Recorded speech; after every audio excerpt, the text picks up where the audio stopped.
देश मत जा बसो हमारी नगरी में हम मांगे तुम कागा सब बन खाइयो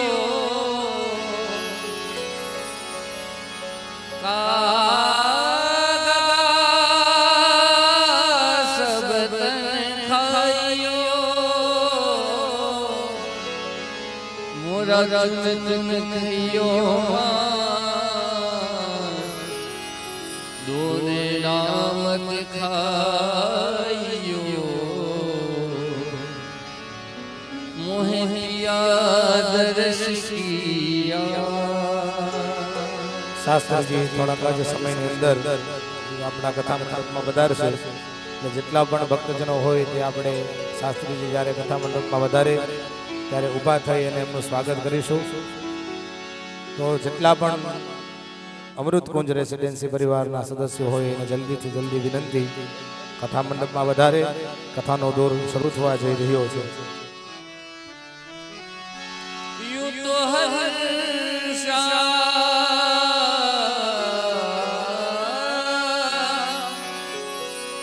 उम्मीदों में गुजर जाती थी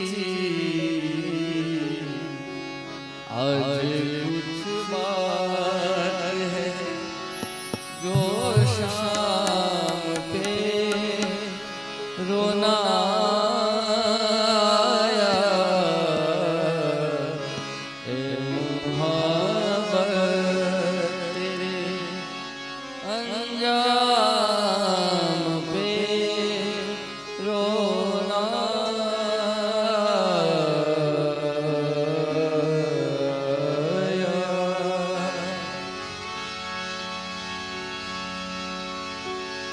हमें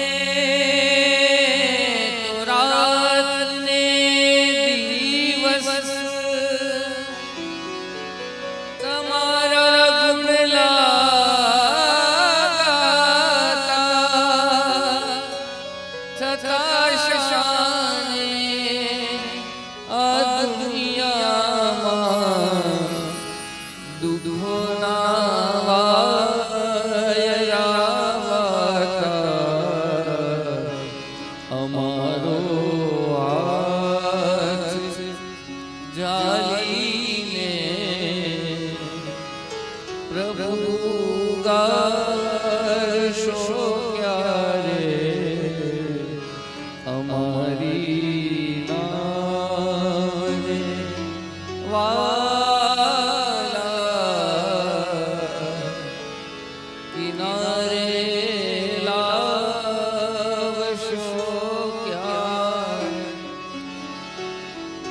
नमः शिवाय नमः शिवाय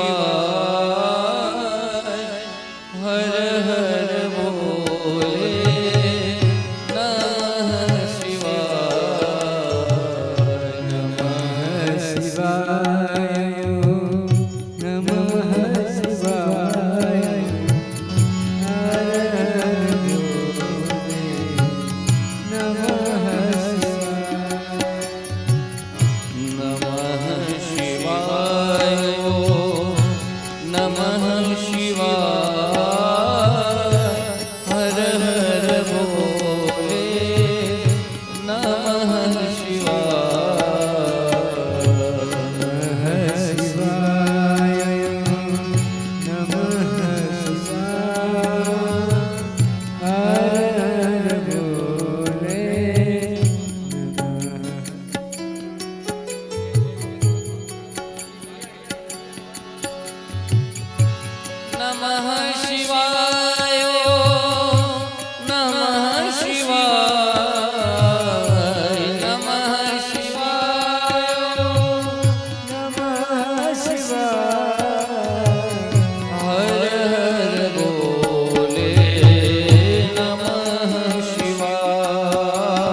आजा, भोले की शरण में एक बार आजा आजा, शिव की शरण में, शिव की शरण में आजा, भोले की शरण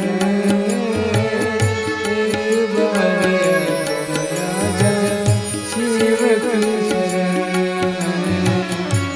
एक बार आजा तू, भोले की शरण में एक बार आजा आजा, शिव की शरण में भोले की शरण एक बार आजा, शिव की शरण।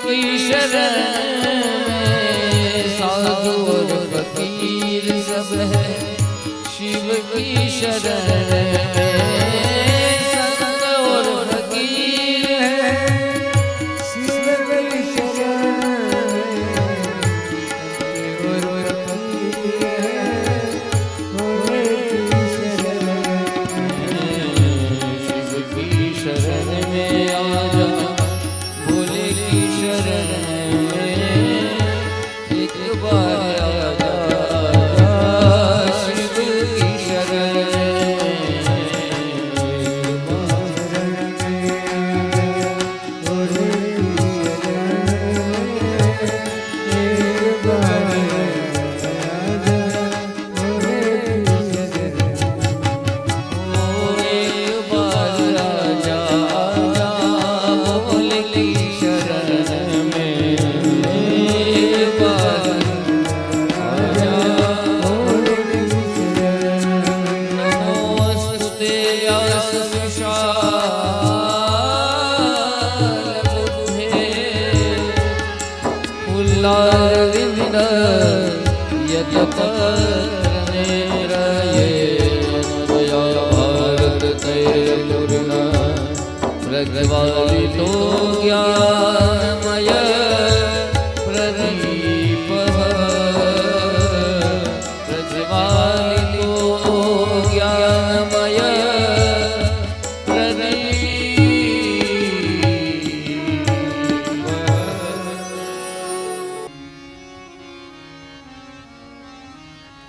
ओम स्वस्ति श्री गणेशाय नमः। श्री परमात्मने नमः। श्री सरस्वत्यै नमः। श्री गुरुभ्यो नमः। श्री शांब सदाशिवाय नमः।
સૌરાષ્ટ્ર દેશે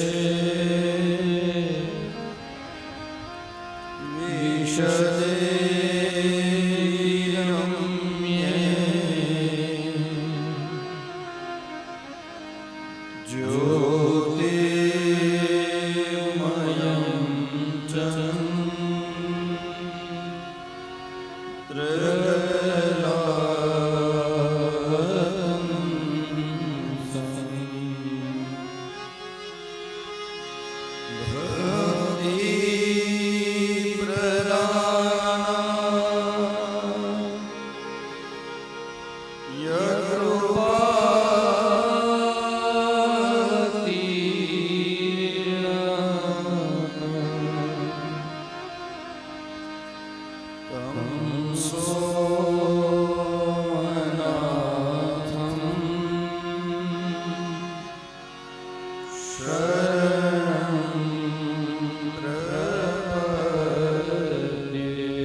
શિવપુરાણ ભગવાન કી જય.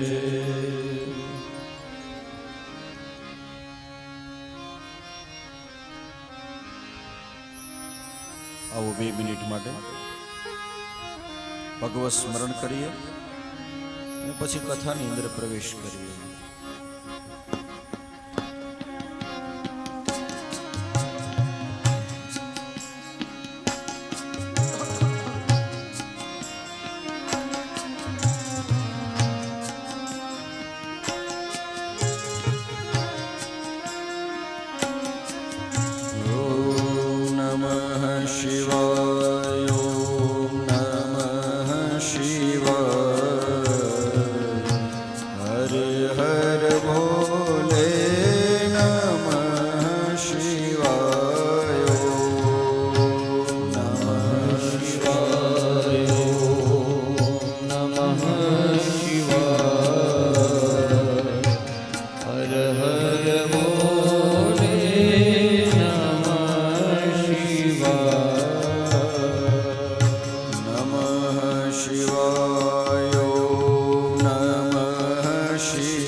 અમૃતેશ્વરાય શિવ અમૃતેશ્વરાય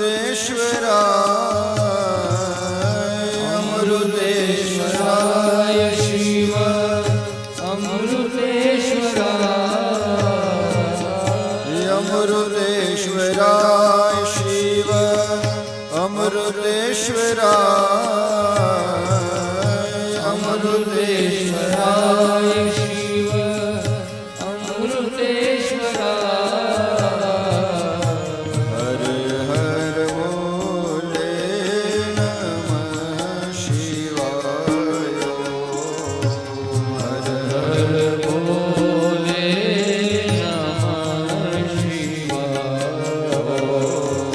હર હર બોલે નમઃ શિવાય હર હર બોલે નમઃ શિવાય હર હર બોલે નમઃ શિવાય નમઃ શિવાય નમઃ શિવાય હર હર બોલે નમઃ શિવાય નમઃ શિવાય નમઃ શિવાય હર હર બોલે નમઃ શિવાય મહાદેવ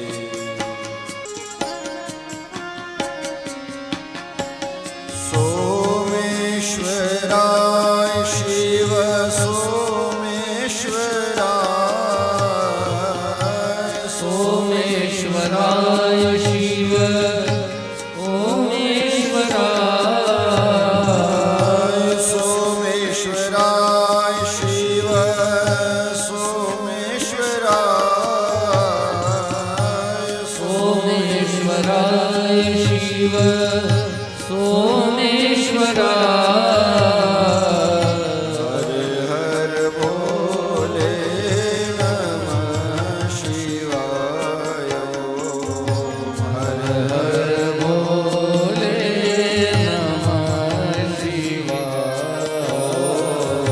હર હર બોલે નમઃ શિવાય હર હર બોલે નમઃ શિવાય નમઃ શિવાય નમઃ શિવાય હર હર બોલે નમઃ શિવાય નમઃ શિવાય નમઃ શિવાય હર હર બોલે નમઃ શિવાય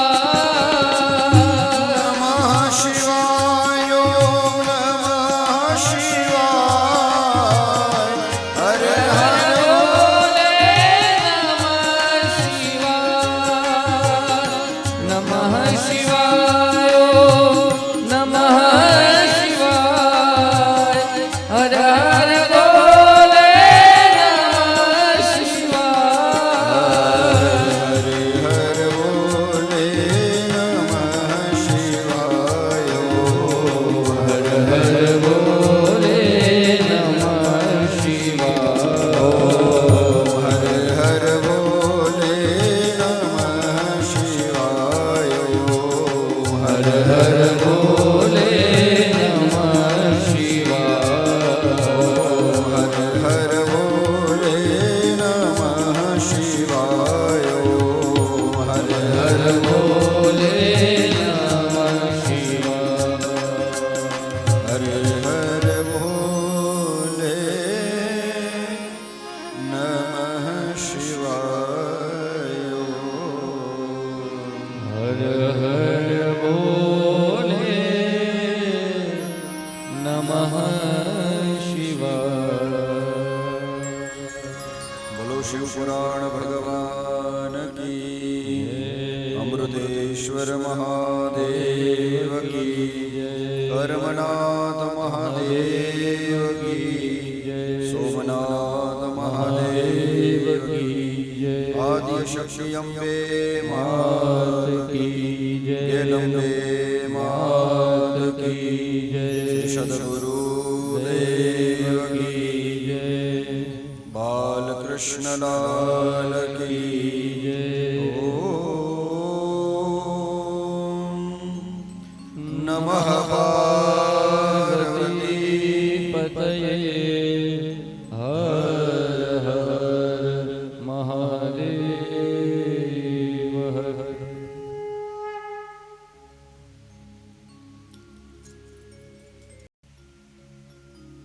શબ્દ સ્વરૂપ જે ભગવાનનું વાંગમય સ્વરૂપ માનવામાં આવે છે, ભગવાનનું વિગ્રહ સ્વરૂપ જે મહાદેવનું શબ્દના રૂપની અંદર બિરાજમાન છે, એવા ભગવાન અવઢરડાની ભગવાન મહાદેવ દાદાને પ્રણામ કરી,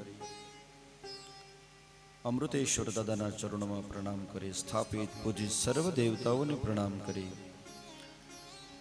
મારી જમણી સાઈડ બધા ભૂદેવોને પ્રણામ કરી, તમામ અમારા સંગીત ભાઈઓને પ્રણામ કરી, વંદન કરી, આપ સૌના હૃદયની અંદર વિરાજમાન એ ચેતનાને પ્રણામ કરી,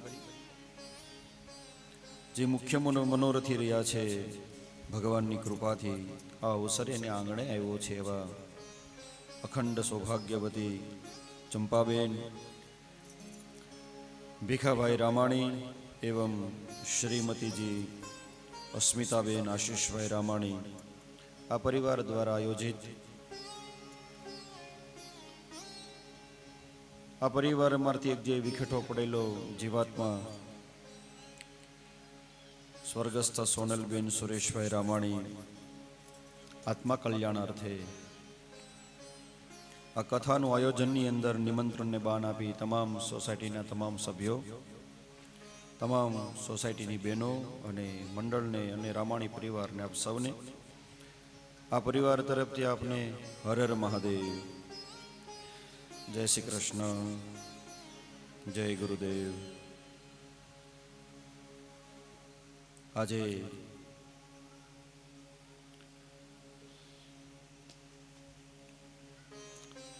સૃષ્ટિખંડની અંદર આપણે હતા. આ સૃષ્ટિખંડની અંદર કાલે અમારા બે ભાઈઓ આવ્યા હતા, એમને નિમંત્રણનું બાન દઈને અને પછી મેં કથાને વિરામ આપ્યો 2-3 મિનિટ પહેલા, કેમ કે રાત્રે બહુ મોડું ન થાય, એના પણ આશીષ આપણે લેવાના હોય એટલા માટે કથાને વિરામ આપ્યો હતો. સૃષ્ટિખંડની અંદર ભગવાનના 20 અધ્યાયો બતાવ્યા આવ્યા છે. એમાં જેમાં વધારે મહત્વ જો આનું આપ્યું હોય તો સૃષ્ટિનું નિર્માણ કેવી રીતે થયું એનું જ વર્ણન, વિસ્તૃત વર્ણન કરવામાં આવ્યું છે. હરેક જગ્યાએ સૃષ્ટિને વર્ણનની કથા બતાવી છે. સર્ગ વિસર્ગસ્થ સ્થાન પોષણ મૂતય મન્વંતરા ઈશાનું કથા 10 મહત્વ જેને વધારે આપ્યું હોય એને મહાપુરાણ કહેવામાં આવે. એમાં જેમાં સૃષ્ટિનું પણ જેમાં વર્ણન છે એને મહાપુરાણ માનવામાં આવે છે. બ્રહ્મા દ્વારા સૃષ્ટિનું સર્જન કરવામાં આવ્યું. મનુષ્ય યોનિ બનાવી, ઈંડજ બનાવ્યા, સ્વેદજ બનાવી, 4 પ્રકારની સૃષ્ટિનું સર્જન ભગવાને બ્રહ્માજીએ કર્યું છે. સૃષ્ટિનું સર્જન કર્યા પછી ભગવાન શિવલિંગનું પ્રાગટ્ય, જે કથા આપણે શ્રવણ કરી ગયા છીએ પાછી રિપીટ કરવામાં આવી છે, 2 શ્લોકની અંદર બતાવવામાં આવ્યું છે. જેમાં અ ઉ અને મ થી જેમાં પ્રથમ અક્ષર જે દેખાણો બ્રહ્માજીને એનું નામ હતું ઓમ. ઓમની પ્રતીક્ષા કરી છે. સૃષ્ટિનું જ્યારે સર્જન કરવામાં આવ્યું ત્યારે ભગવાનને એક શબ્દ દેખાણો ઓમ. ભૂખ લાગી હોય તો જમવાની થાળી તો કમસે કમ જોઈએ ને, આપણી પાસે જમવાનું અન્ન જોઈએ. એમ ભગવાનને શોધવા હતા આ મારું સર્જન કેવી રીતે થયું છે બ્રહ્માજીએ શોધવા માટે તપ કર્યું છે. આપણને એમ થાય તપ એટલે આંખો બંધ કરીને બેસી જઈએ, એને જ તપ કહેવાય. આ તો છે જ તપ, પણ ભક્તજનો એક બીજો ઊંડાણનો અર્થ એ થાય છે આનો. તપ એટલે પ્રતીક્ષા, ધીરજતા. અત્યારની પેઢી એટલી ફાસ્ટ ચાલે છે, ધીરજ નથી એનામાં. તત્કાલપણે બધું લઈ લેવું છે, તત્કાલપણે બધું મેળવી લેવું છે. સૃષ્ટિનું સર્જન કર્યું હતું ત્યારે ભગવાને જ પ્રતીક્ષા કરી હતી, ધીરજ રાખી હતી. આપણા ગુજરાતીમાં તો કહેવત છે, ધીરજના ફળ મીઠા હોય.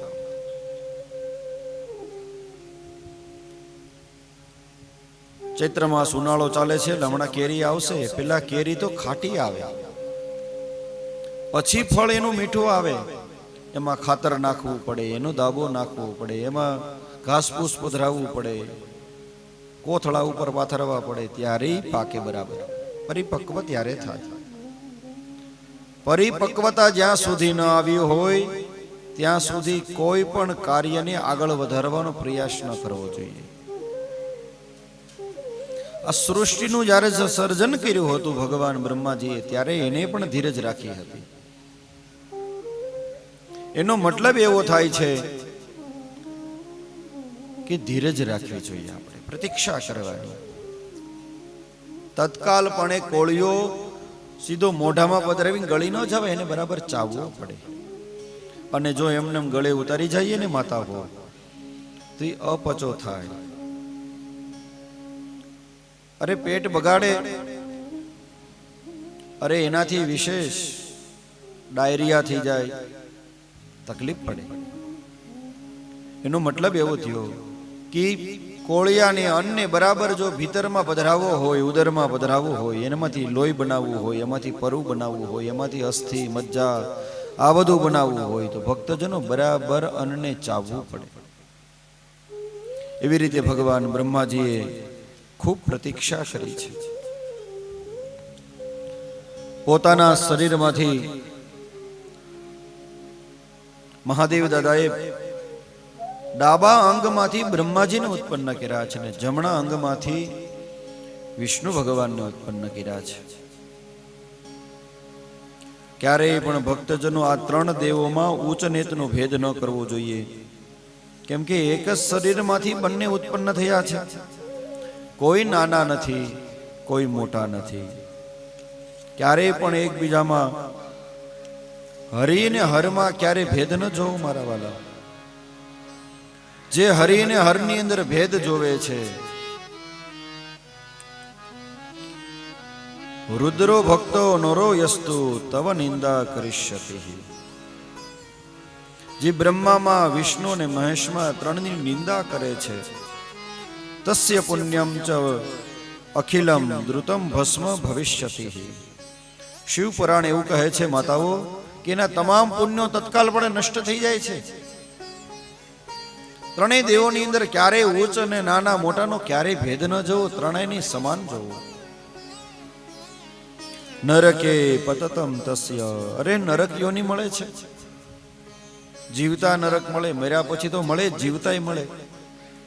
તમારે ભુક્તિ અને મુક્તિ જોતી છે. ભુક્તિ એટલે તમામ ભોગો, મુક્તિ એટલે આ શરીર નથી પછી મુક્ત થાય, મુક્ત પુરુષ બની જાય, એને મુક્તિ કહેવાય.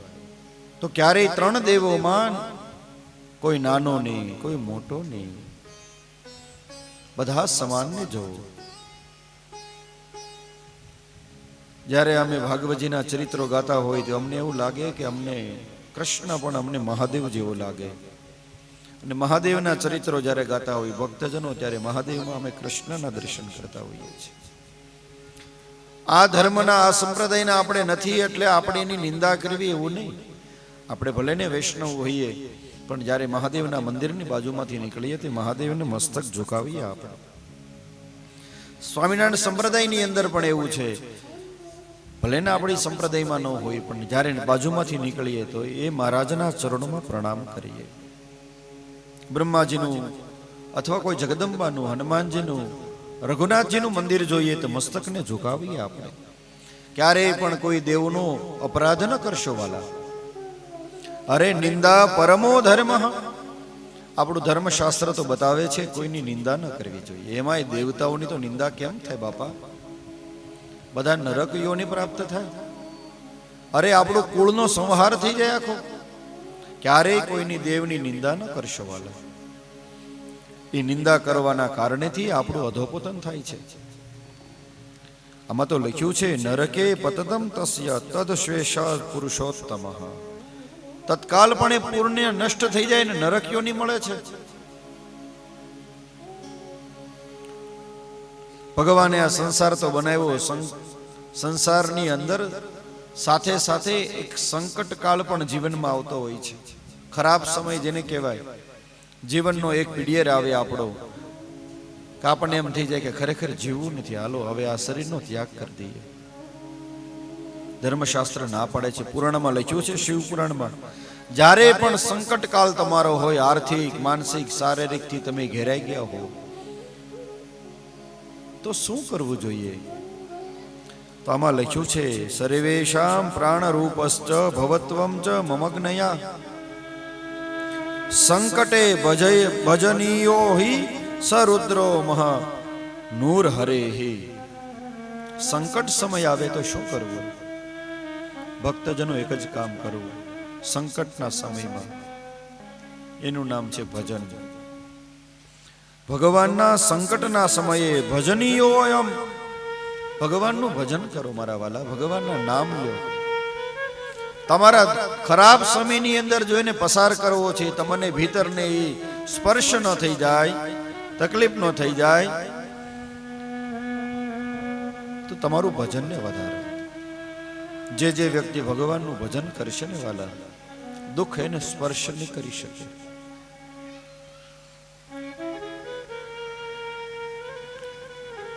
દુઃખને તમારા ઘર સુધી ન લઈ આવવું હોય, પરિવાર સુધી ન લઈ આવવું હોય, તો ભક્તજનો ભગવાનનું ભજન કરો.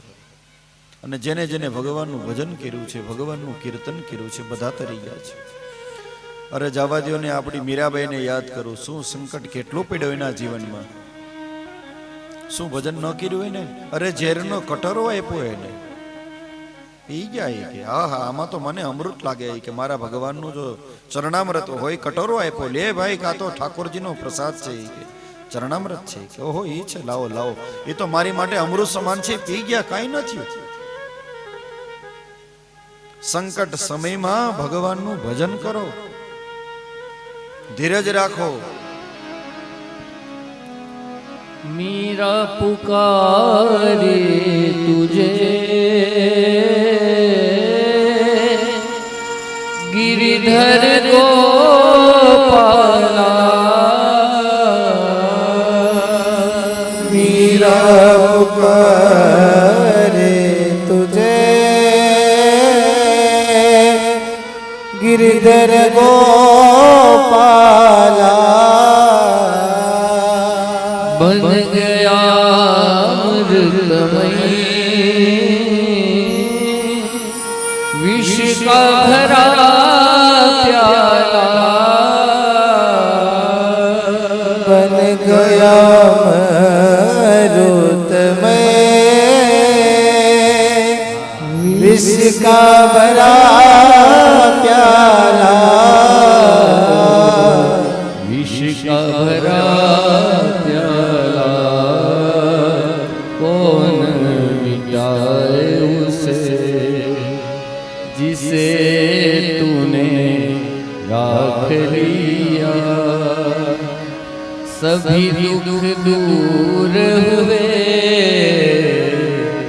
जब तेरा नाम लिया. श्री जी के नंद लाला, राधा जी के सावरिया, सभी दुख दूर हुए जब तेरा नाम लिया. सभी दुख दूर हुए जब तेरा नाम लिया. આપણું દુઃખ બીજાને ગાઈને ભક્તજનો દુઃખ અમુકનું વધશે. દુઃખને તમારે મટાડવું છે. અરે લાગેલું હોય તેની ઉપર મલમ લગાડવો પડે. ભજન રૂપી તમે મલમ લગાડો ભક્તજનો ની ઉપર. શ્રીમદ ભાગવતની અંદર, મહાત્માની અંદર ભક્તિને એટલા બધા બાળકો હતા, એના વૃદ્ધ થઈ ગયા, અને નારદજી કહે છે એને વ્રતા ખેદસે વાલે યથા ચિંતા તરો કથમ. શ્રી કૃષ્ણામ ચરણામ ભોજ દુઃખમ ગમિષ્યતિ. છોડી દે આ બધું, ભગવાન ઉપર છોડ, તારું દુઃખ ક્યાં જતું રહેશે ને તને ખબર નહીં પડે. એમ મારા વાલા, જીવનમાં તો આપણે તો સંસારમાં રહેવા વાળા છીએ. સંસારમાં તો આવે ક્યારેક દેરાણી જેઠાણી વચ્ચે થાય, માતા પિતા તુલ્ય થાય, અરે ભાઈઓ ભાઈઓમાં થાય, બહેનોમાં થાય, બેન ભાઈમાં થાય, બધું થતું હોય. પણ વાલા, એને મૂકીને ભગવાનનું ભજન કરો. એ ભજન તમને કામ લાગશે. એ દુઃખ ક્યાં જતું રહેશે ખબર નહીં રહે. એટલે ભગવાન સાક્ષાત મહાદેવ કહે છે કે સંકટના સમયે મારું હરિ અથવા હરનું ભજન કરો. તમને જે સમય સંપ્રદાયમાં હો એ તમારા ઈષ્ટનું ધ્યાન ધરો. ભક્તજનો,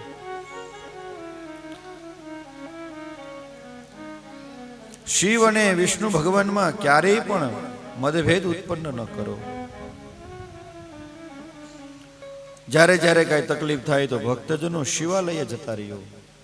કાંઈ દુઃખ આવ્યું હોય અથવા ઘરની અંદર કોઈ પીડા ભોગવતી હોય, દારિદ્રમ રોગ દુઃખમ તો પીડાનામ શત્રુ સંભવમ.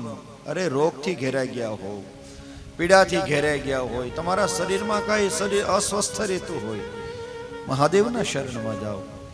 મહાદેવ એટલો કલ્યાણકારી દેવ છે કે બધું પોતે નિત્ય ઝેર પીવે છે. એમ આપણા સંસારના ચરિત્રો ત્યાં ગાવાની જરૂર નથી. એની સામે બેસી જાવ ને ત્યાં જ બધું રેડી થઈ જાય. ભક્તજનો, કાંઈ બીજી ઉપાધિ કરવાની જરૂર ન હોય.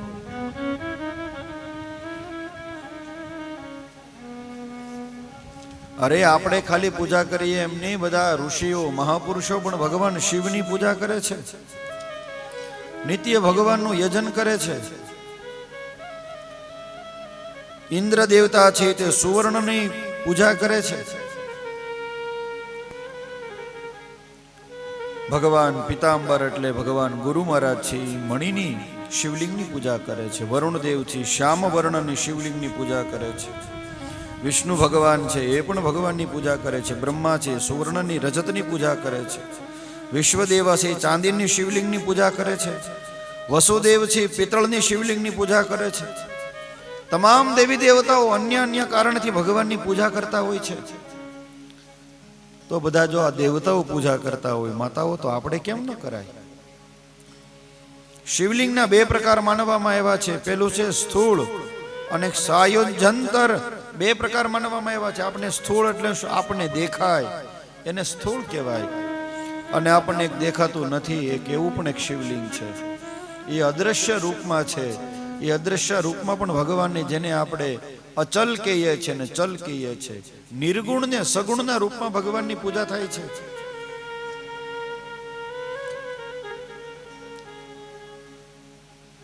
અને ત્યાર પછી તો કહે છે કે જ્યારે આ સૃષ્ટિનું સર્જન થઈ ગયું એટલે ભગવાને પોતાની ભક્તિનો મહિમા વધારવા માટે 5 શ્લોકો ગાયા છે. એક સ્ટેપ લેવલ કરતા કરતા આગળ જવાનું છે. ભક્તિનો મૂળ કેમ વધે, એમાં શિવ પુરાણની અંદર, સૃષ્ટિખંડની અંદર, રુદ્ર સંહિતાની અંદર 74 થી લઈને જે 70-80 સુધી 5-7 શ્લોકો એટલા સુંદર ગાયા છે. ભક્તજનો, આપણા રોવાડા ઉભા થઈ જશે, એટલા સુંદર શ્લોકો છે. ભક્તિર્મૂલમ શ્રેષ્ઠદેવાદિવાજનમ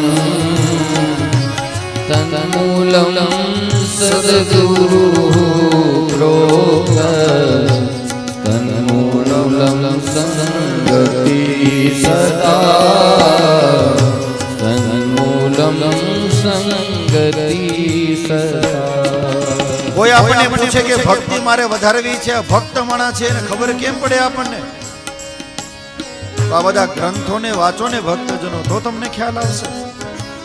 કપાળમાં ચાંદલો કરવાથી ભક્તિ ન વધી જાય, કંઠમાં રુદ્રાક્ષની માળાઓ પહેરવાથી કઈ ભક્તિ ન વધી જાય. કાંઈ ભક્તિ કેમ વધે? બ્રહ્મ સુધીની યાત્રા છે આમાં. પ્રથમ શ્લોકમાં કહે છે ભક્તિ મૂલે તો યત્કર્મમ. ભક્તિ આવે ને ભક્તજનો પેલા તમારા હાથે સત્કર્મ થવા લાગે. હું એટલું આત્મગૌરવ સાથે એટલું ચોક્કસ કહીશ કે આશીષભાઈના ઘરે થોડો ઘણું ભક્તિ વધી છે ને એટલે પેલું વેલું સત્કર્મ થયું. એની ઘરે શિવ પુરાણના નામનો ગ્રંથનું વાંચન થાય છે, ભક્તિ વધી. હવે જોજો બીજો સ્ટેપ કેવો છે આનો. ભક્તિ આવે એટલે તમારા હાથે પેલા ઈષ્ટદેવનું કર્મ થવા લાગે. બીજું પગથિયું છે તન્મૂલમ સદગુરુ. સત્કર્મથી તમને સદગુરુ મળે. પેલું વેલું પગથિયું છે સત્કર્મ, ઈષ્ટદેવની પૂજા. બીજું છે સદગુરુ, અને સદગુરુથી સત્સંગ મળે ભક્તજનો. આહા. સંગત્યા ગુરુરાપેત ગુરોર્મંત્રાદિ પૂજનમ પૂજનાચાર્યતે ભક્તિ ભક્ત્યાગ્રાણં પ્રજાયતે પૂજનાચાર્યતે ભક્તિ જ્ઞાનં ભક્ત્યા પ્રજાયતે ભક્ત્યાગ્રાણં પ્રજાયતે. પેલા ભક્તિ આવે એટલે સત્કર્મ થાય, સત્કર્મથી સદગુરુ મળે. સદગુરુ ધીરે ધીરે તમને ઉપદેશ આપે, અને ઉપદેશથી તમને મંત્ર મળે. ભક્તજનો ગુરુ મંત્ર મળે. આ ત્રીજું સ્ટેપ છે. જેને જેને સદગુરુ બનાવ્યા હોય સમજી લેવાનું, કાનમાં ગુરુનો મંત્ર ફૂંકાઈ ગયો છે, અને ઈ મંત્ર દ્વારા તમે જેમ જેમ મંત્ર મળે એમ તમને ભગવાનના ભક્તો તમને વાલા લાગવા લાગે. અરે તમને મહાપુરુષો વાલા લાગવા મળે. અરે જવા દ્યો, તમને તમામમાં બધાય બધી જગ્યાએ સર્વમ ખલવિદમ બ્રહ્મ, બધી જગ્યાએ તમને બ્રહ્મ જોવાની તમને જ્ઞાન થઈ જાય. તમને તમારા ભક્તિમાં જ્ઞાનનો પ્રાદુર્ભાવ થાય. મંત્ર મળે એટલે તમારામાં સમજવાનું મારામાં હવે ભક્તિનું બીજ વાવ્યું છે તમે હવે. અને ત્રીજા શ્લોકની અંદર કીધું છે વિજ્ઞાનં જાયતે જ્ઞાનાત્ પરબ્રહ્મ પ્રકાશતં વિજ્ઞાનં ચ યદા જાતં તદા ભેદો નિવર્તતે વિજ્ઞાનં ચ યદા જાતં તદા ભેદો નિવર્તતે. જેમ અમને ભાગવતીના શ્લોકો પણ અમને એમ થાય કે બોલ્યા કરીએ, અમને એવું પણ થાય શિવપુરાણના શ્લોકો બોલીએ તો આનંદ આવે. ભક્ત વિજ્ઞાનમ જાયતે, જ્ઞાન થાય એટલે તમને વિજ્ઞાન થાય, જ્ઞાન થાય તમને. ઓહો. અને જ્ઞાનમ પરમ બ્રહ્મ પ્રકાશનમ, જ્ઞાન પ્રકાશ રૂપની પ્રકાશના પ્રગટે. જેમ અંધારું હોય ભીતરની અંદર, પણ કોઈ ગુરુએ મંત્ર આપેલો એને જપન ભક્તજનો એટલે ભીતરથી પ્રકાશ પ્રગટ થાય. પ્રકાશનમ.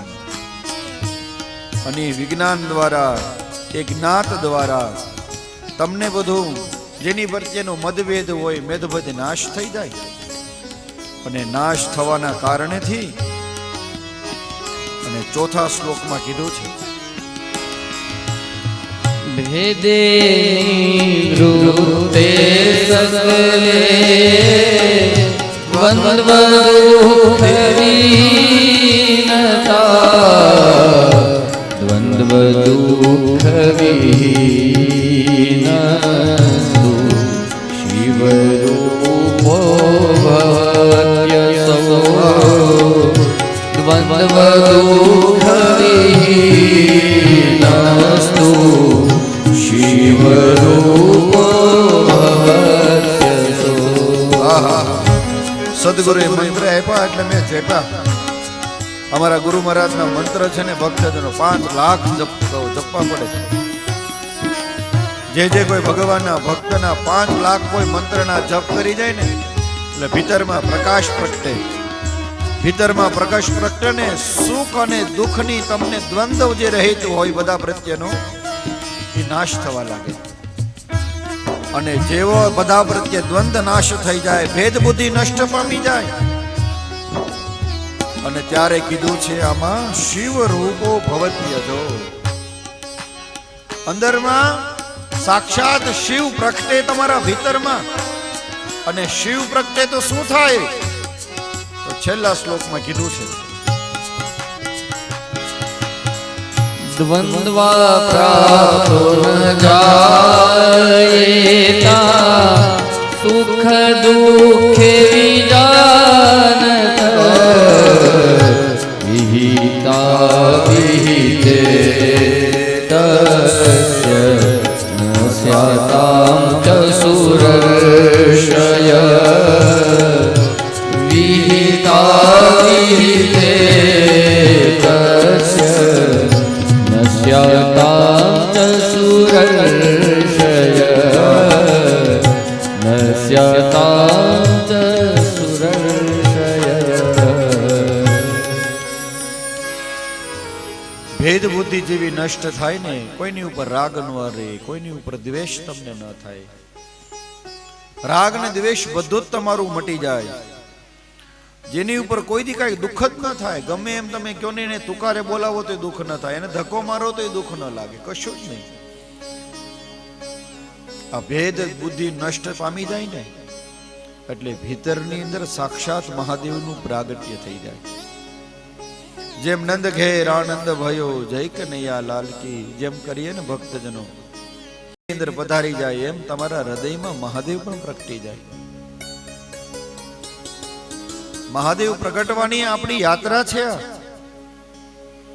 કોઈ એમ પૂછે તો કેજો શિવપુરાણ શા માટે સાંભળવું જોઈએ, શા માટે શ્રવણ કરવું જોઈએ? તો એને કેજો હૃદયમાં મહાદેવ પ્રગટે ને એટલા માટે શિવ કથા સાંભળાય, એટલા માટે સાંભળવાનું હોય. બ્રહ્માજી કહે છે, ભગવાન ભોળોનાથ કહે છે બંને પુત્રોને, હૃદયની અંદર શિવ પ્રગટાવું હોય તો આ દ્વંદ્વને નાશ પામો. મહાદેવ પ્રગટે તો પછી શું થાય મહારાજ, એ તો કયો? તો પછી આગળના એક શ્લોકની અંદર લખ્યું છે, તમે ગ્રહસ્થાશ્રમમાં તમે હો, તમે સાંસારિક જીવનમાં તમે હો, ઈદૃશો વિરલો લોકે ગ્રહસ્થાશ્રમ વિવર્જિતઃ. ભલે ને આપણે ગ્રહસ્થાશ્રમમાં જોઈએ, આપણે લગ્ન જીવન કર્યા હોય, આપણા બાળકો હોય, આપણા સંતાનો હોય, આપણા પરિવાર હોય, બધા જ હોય, પણ એ બધાની અંદર તમને મહાદેવ જ દેખાવા લાગે. જેમાં બધી જગ્યાએ મહાદેવ દેખાય તો ભક્તજનો કોની યાર ઝઘડો કરશો તમે? કોની યાર માથાકૂટ કરવા તમે જશો? બાજુવાળામાં પણ તમને ભગવાન દેખાય, નાની દીકરીઓમાં તમને મહાદેવ દેખાય, મોટી ઉંમરના હોય એમાંય તમને મહાદેવ દેખાય, બધી જગ્યાએ મહાદેવ જ દેખાય. સંસારિક જીવનની અંદર ભક્તજનો આજ આપણી યાત્રા છે. લગ્ન કર્યા પછી તમામ ઇન્દ્રિયોને ભોગ તૃપ્ત કરાવતા કરાવતા કરાવતા મહાદેવ સુધીની યાત્રા છે. આ જીવ અંતે શિવમાં ભળે એની જ યાત્રા છે.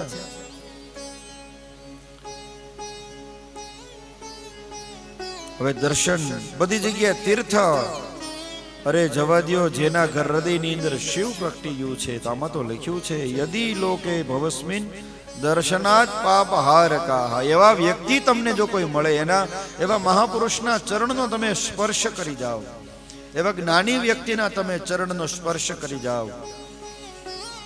અરે હલતું ચલતું તીર્થ છે એવું સમજવું.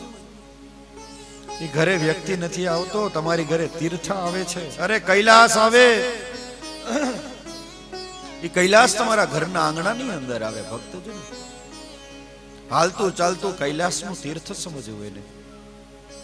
મહાદેવ કહે છે, આવા વ્યક્તિઓને મારું રુદ્ર સ્વરૂપ તમારે સમજવું.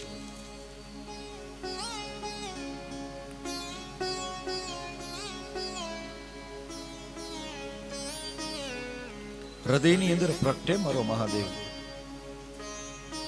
અને પ્રગટ્યા પછી શું થાય? તો એક જ તત્વ થાય, બસ શિવોહમ શિવોહમ શિવોહમ જીપા કરે.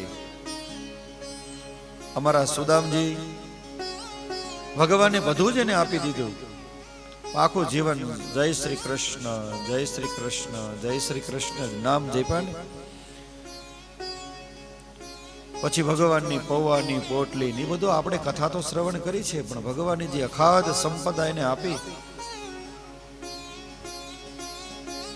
અમારા શ્યામભાઈ ઠાકરે પછી ઘણી વખત કહેતા હોય કથામાં, સંપદા ભળિયા મોટો બધો મહેલ ભેળ્યો, એટલે કે સોનાની રોટલી બનાવ, જા એના ધર્મપત્નીને કે જા સોનાની સંભારો કર.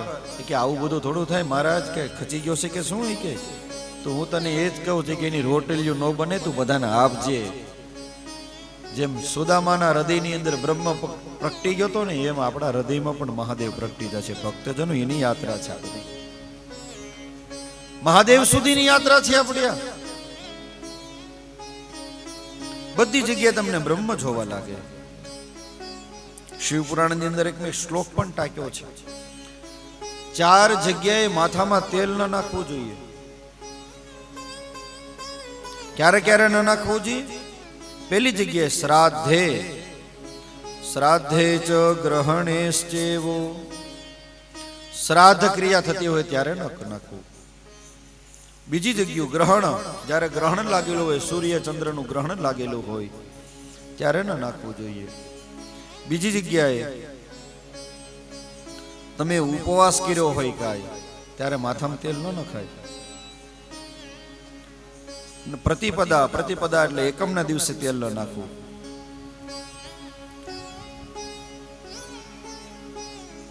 મારી જેવો કોઈ કોઈ તો રોજ તેલ નાખે, હું તો રોજ તેલ નાખું. મને તો અમારા પાઠશાળામાં જયારે અમે ભણતા આનંદ આશ્રમ બિલખાની અંદર, તો અમારે તો ફરજિયાત તેલ નાખવું પડતું, માથું વળવું પડતું, લાંબા લાંબા વાળ ન રાખે, નગર ગુરુજી ટકો કરી નાખતા. તે દોનું ટેવ પડી. પણ હું 4 જગ્યાએ ન નાખું. એક શ્રાદ્ધ વિધિ હોય ત્યારે ન નાખું, ગ્રહણમાં ન નાખું, સૂતક લાગેલું ત્યારે ન નખાય, અને ત્યારે આવી બધી વસ્તુનો ત્યાગ કરવો જોઈએ. નિત્ય નાખતા હોય તો આમાં શ્લોક પણ બીજો છે, ઉતિષ્ઠેવ વસ્ત્રેણ સ્નાનમ કદાચન. જો તમે રોજ તમે નાખતા હો, પણ આ 4 વસ્તુનો ત્યાગ કરો, એ દિવસે બધી જગ્યાએ તમે નાખી શકો. કેમ કે આપણા ઋષિઓ હતા ને, ભક્તજનો બહુ જ્ઞાની હતા, વિદ્વાન હતા, ધર્મને જાણનારા હતા. એક પણ ધર્મને આમ શાસ્ત્રથી નીચે ન ઉતરે, બધું શાસ્ત્રની બધાને પકડી રાખતા હતા. એટલા માટે મારી માતાઓ, ભગવાનનું નામ લેજો. આ ભગવાનના નામ લેવાના કારણથી જે કઈ જે ઈચ્છા હોય તમારી પ્રગટ થઈ જશે, તમારી ભગવાનના નામ લેવાના કારણથી. અને કમલે બિલ્વપત્રે શતપત્રે તથા પુનઃ. ભગવાન મહાદેવ દાદાને 4 પુષ્પ વાલા છે, એમાં નામ લખેલા છે. કમલે, કમળ એટલે કમળ. બીજું છે બિલ્વપત્ર, શતપત્ર અને શંખ પુષ્પ. 4 વસ્તુ મહાદેવને બહુ વાલી છે. જો કોઈ એવા 20 કમળ ચડાવો તમે, અથવા 20,000 ચડાવો, 20 લાખ ચડાવો, આવા 20ના આંકડામાં તમે ચડાવો તો મહાદેવ રાજી થાય છે.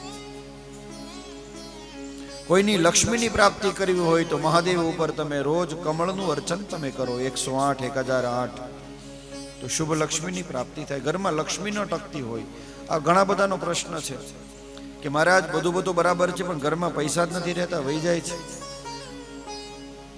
શું કરવું એની માટે? તો એક જ રસ્તો કરો, મહાદેવ ઉપર કમળનું અર્ચન કરો. માતાઓ, એ કમળનું અર્ચન કરવાથી તમારા ઘરની અંદર શુભ લક્ષ્મીનો વાસ થવા લાગશે. મહાદેવ દાદાને કમળ ચડાવો તો બહુ રાજી થાય છે. ઘણા અમને કહેતા હોય કે દાદા મહાદેવની લિંગ ઉપર તમારે તુલસીના પત્ર ન ચડાવે, તુલસીના પાન ન ચડાવે, એ બધાની ભ્રાંતિ છે. તો શિવપુરાણ વાંચો તો તમને ખ્યાલ આવે. મહાદેવની લિંગ ઉપર તુલસીના પાન પણ ચડાવાય. આમાં લખ્યું છે એક શ્લોક, રુદ્ર સંહિતાની અંદર, સૃષ્ટિખંડની અંદર 14મો અધ્યાય અને શ્લોક નંબર 27 અને 28 શ્લોક નંબર વાંચજો તો તમને ખ્યાલ આવશે. એમાં લખ્યું છે, ભુક્તિ મુક્તિ ફલમ તસ્ય તુલસ્યાદ પૂજયેદ્યપી અર્ક પુષ્પ પ્રશાતશ્ચ કુબ્જ કહિયાર કેશ તથા. અરે ભુક્તિ જોઈએ છે. ભુક્તિ એટલે ભોગ.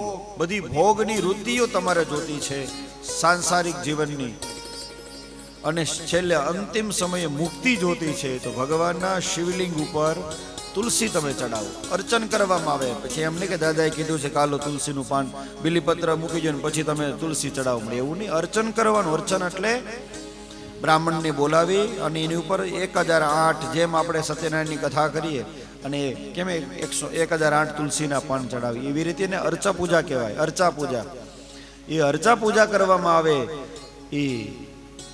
એને શું કહેવાય ઓલું તુલસીની ઉપર થાય માંજર? હા, માંજર.